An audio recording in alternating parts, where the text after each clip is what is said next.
पूजा के तीसरे दिन अस्ताचलगामी यानी डूबते सूर्य को पहला अर्घ दिया गया। भागलपुर समेत आसपास के सभी गंगा घाटों पर, तालाबों में, साथ ही घर में गड्ढे बनाकर पानी जमाकर डूबते सूर्य को दूध व गंगा जल से अर्घ दिया गया।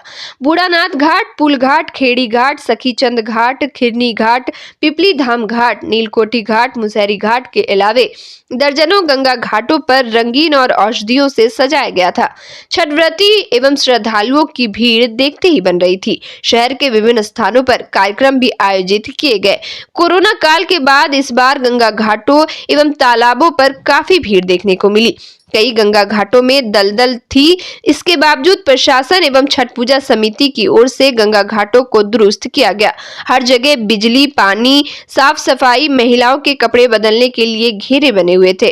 वहीं घाटों पर सुरक्षा को लेकर प्रशासन की ओर से पुख्ता इंतजाम किए गए। कई घाटों एवं चौक चौराहों पर प्रशासन के द्वारा सीसीटीवी कैमरे लगाकर निगरानी की जा रही थी।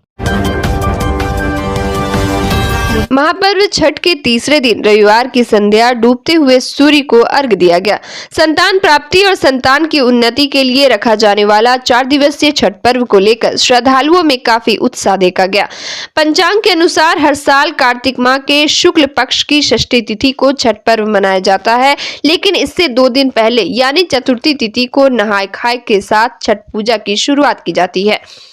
मुख्य रूप से छठ महापर्व बिहार में मनाया जाता है, लेकिन देश से लेकर विदेशों तक में अब इसकी धूम देखने को मिलती है।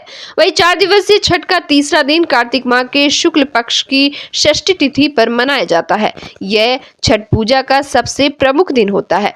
इस दिन शाम के समय डूबते हुए सूर्य को अर्घ दिया जाता है। वही महिलाएं दूध और पानी से सूर्य भगवान को अर्घ देती हैं। वही पूजन सामग्री में बांस की टोकरी में फल, फूल, ठेकुआ, चावल के लड्डू, गन्ना, मूली, कंदमूल और सूप रखा जाता है। इस दिन जैसे ही सूर्यास्त होता है, परिवार के सभी लोग किसी पवित्र नदी, तालाब या घाट पर एकत्रित होकर एक साथ सूर्यदेव को अर्घ देते हैं।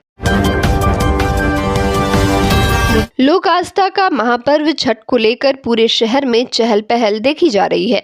वहीं भागलपुर के तिलकामांझी सुर्खीकल मिश्रा टोला के रहने वाली संध्या मिश्रा इस बार 121 सूप की पूजा कर रही है। उन्होंने बताया कि भारतवर्ष के कई राज्यों से कुल 62 परिवारों ने उन्हें पूजा के लिए सूप की तैयारी करने दिया है, जिसमें बेंगलुरु, रांची, नागपुर, पटना, देवघर के अलावे कई राज्यों के परिवारों का सूप शामिल है।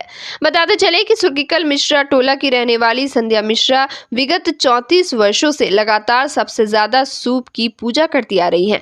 उन्होंने बताया कि कोरोना काल में उनकी तबीयत खराब हो गई थी, उसके बावजूद उसने छठ पर्व का व्रत नहीं छोड़ा। 121 सूप का बना रहे हैं और शाम में अर्घ पड़ेगा। कब से कर रहे हैं? हम 88 से कर रहे हैं। 121 सूप हो रहा है इस बार। पर साल से 136 हुआ था। हाँ, तो इस बार 121 सूप हुआ है। कहाँ का सूप कर रहे हैं? 121 में कहाँ से? दूर का तो है, बेंगलोर है, रांची है, नागपुर है, देवघर है, ये सब है। भागलपुर के अंग जनपद की धरोहर एवं लोक कला मंजूषा पूरे विश्व में तेजी से अपनी पहचान बना रही है। बता दें कि यह लोक कला बिहुला विषहरी चांदो सौदागर पर आधारित है। वही भागलपुर के मंजूषा कलाकार मनोज पंडित और उनके परिवार के सदस्यों के द्वारा इस बार महापर्व छठ पर 51,000 कच्चे बांस से बनाए सूप और डाला पर मंजूषा कलाकृति का निर्माण किया गया। देश के कई राज्यों के अलावा विदेशों में भी इस बार मनोज पंडित की बनाई सूप और डाला पर मंजूषा कलाकृति देखने को मिली। मंजूषा गुरु के नाम से जाने जाने वाले मनोज पंडित के निर्देशन में उनके परिवार के द्वारा 51,000 कच्चे हरे बांस के सूप एवं डाला पर अंग क्षेत्र की लोक कला संस्कृति की कलाकृति को उकेरने का काम किया गया। ये सूप अपने देश के कई राज्यों के कई राजनेताओं, IAS, IPS अधिकारियों के घर भी भेजा गया। साथ ही 108 सूपों को मंजूषा की कलाकृति देकर विदेशों में भी भेजा गया। हम यूँ कह सकते हैं कि इस बार प्रकृति, एकता व आस्था के पर्व छठ पर्व पर विदेशों में भी सूपों के जरिए मनोज पंडित द्वारा बनाई गई मंजूषा कला की छटा बिखरेगी। भागलपुर के सुल्तानगंज अजगैबीनाथ धाम में लोक आस्था का महापर्व छठ के तीसरे दिन सूर्यास्त भगवान भास्कर को छठ व्रतियों ने अर्घ दिया। इस दौरान संतान प्राप्ति और संतान की दीर्घायु के लिए रखे जाने वाले 4 दिवसीय छठ महापर्व को लेकर स्थानीय श्रद्धालुओं में काफी उत्साह देखने को मिला। बताते चले कि रविवार को छठ महापर्व का तीसरा दिन अस्ताचलगामी भगवान भास्कर को अर्घ दिया गया। वहीं कल यानी सोमवार को उदीयमान सूर्य को अर्घ देने के बाद 4 दिवसीय महापर्व का समापन होगा। इस दौरान छठ व्रती महिलाओं ने बताया कि लोक आस्था का महापर्व छठ वे लोग बड़े ही धूमधाम से मनाती हैं।